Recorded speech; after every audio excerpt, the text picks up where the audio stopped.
congrats on the victory. Incredible win. When they were reading the scorecards, do you think that you did enough to win the title? I know I did, but I'm traumatized. So I'm sitting there like I felt I'd won the fight before, and the judges raised the other person's hand. So I was just sitting there like hoping the judges saw what I saw, but. The last few rounds, like I really feel like I solidified it. I mean, I was landing some big shots. My hands had never hurt so bad after a fight. I mean, my knuckles were cracking. Yeah, it was an incredible performance. Thank you for talk to us about the mindset being in a war like that. What was going through your mind during that fight? I felt like I was beating her to punch, but we're big girls now. We're welterweights, so I had to keep letting my hands go. But I knew that coming up from lightweight, I still had that speed and that timing on her, and I feel like I beat her to punch every time. But she was still a strong opponent, still trying to constantly come forward. So we had a game plan, and I stuck to the game plan really well. How comfortable were you with your corner? Oh, extremely comfortable. I'm always comfortable with my corner, but obviously Kofi Gentua, props to him with these certain combinations that he had me throw. He really was forcing me to throw that hook and then bring that right hand around. Coach Al was forcing me to stay moving to the left, and both of those worked a lot. If you watched her past fights, she loves that left touch of the body, and we didn't give it to her once. Mikaela, final one for me. So say they got doused with some paint before the fight. Someone from her side is accusing someone from his side doing it. I was curious if you had a comment on that. I mean, come on, I would never go that far. I mean, I know I talk some shit in the build-up, but I would never go that far to plot some paint being thrown on her. I don't condone that, and that's messed up. I think that's out of line, crossing the line big time. So, it sucks to happen, but hopefully she's able to shake it off and do her thing. I mean, I don't know what that was. I was getting ready for the fight. Mikaela, Johnny Boy boxing fight. Do you think that affected her performance, getting thrown at with paint and stuff? Do you think she would have been the same fighter? No, she's a pro. She's a pro. Once that bell rings, everything that happened prior to that fight goes out the window. It really does. Like, at least, I mean, that is the way it is for me. There's so much adrenaline going. There's nothing else. There's no room to think of anything else. So you think the fight was close? Do you think the fight was close? No, I think I solidified it. There were some close rounds.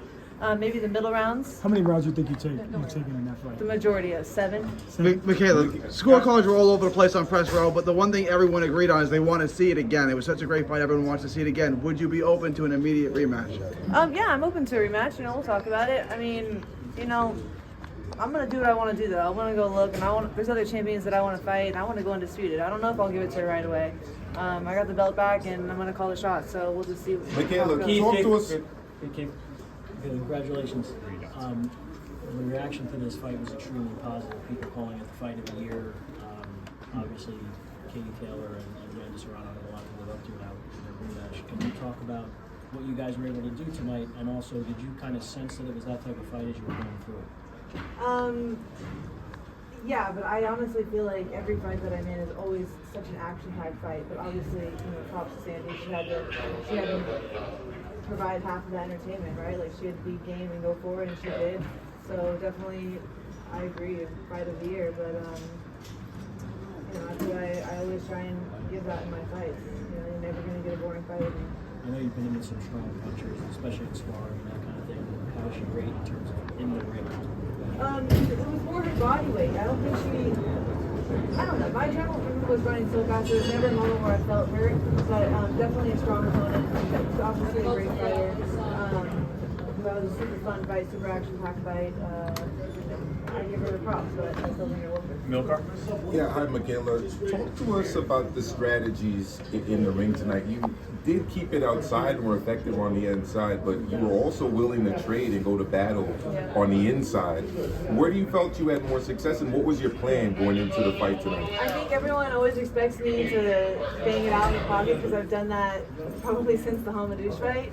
I've found myself liking that fighting on the inside, but we got back to the boxing this time. We didn't want to fall into her game plan, and there were moments where we were falling into it and fighting her on the inside, but I was successful on the outside, the jab, the hook, the jab, the hook, bringing the right hand around, and circling to the left. That was, the jab and the hook was eating her every time. She was eating it every time. And any strategic adjustments you had to make in there, and when, if there were any adjustments, when did you have to make those adjustments? In the middle of the fight, just going back to the boxing. Because I always get caught up in wanting to bang on the inside, and I did for a little bit, but my corner just reminded me to get back to the jab, get back to the hook, and drop that right hand in from the outside, and every time I did, it was landing. So, you know, I didn't have to bang it out on the inside as much, but, you know, sometimes I just like to do that. Thank you, One Mikaela. last one, guys. Mikaela, was this a make or break fight for you, considering some tough decisions away? I think that everyone wanted to make that narrative for me, like this was it, this was the fight I had to win, but I don't feel that way. I'm going to fight until I decide I don't want to fight anymore. I feel like no matter the decisions that I've had that have gone against me, I'm still one of the greatest single fighters doing it. So I'm not going to let them decide when my career is going to end. I knew that no matter what happened tonight, I was going to keep going and keep doing me until I wanted to hang it up. But obviously, this helps get me back in the position that I feel like I deserve. And with a belt around my waist, which is what I think where I belong. What message Thank do you, you guys. think you sent One last tonight one. to the division? What message do you think you sent? I think I've been sending messages. I think everyone knows that whatever division I'm in, I'm going to be a threat no matter what. But I'm coming for the other champions, no doubt about it, and they know it too. So undisputed. That's my goal. Thank you, guys. Thank you.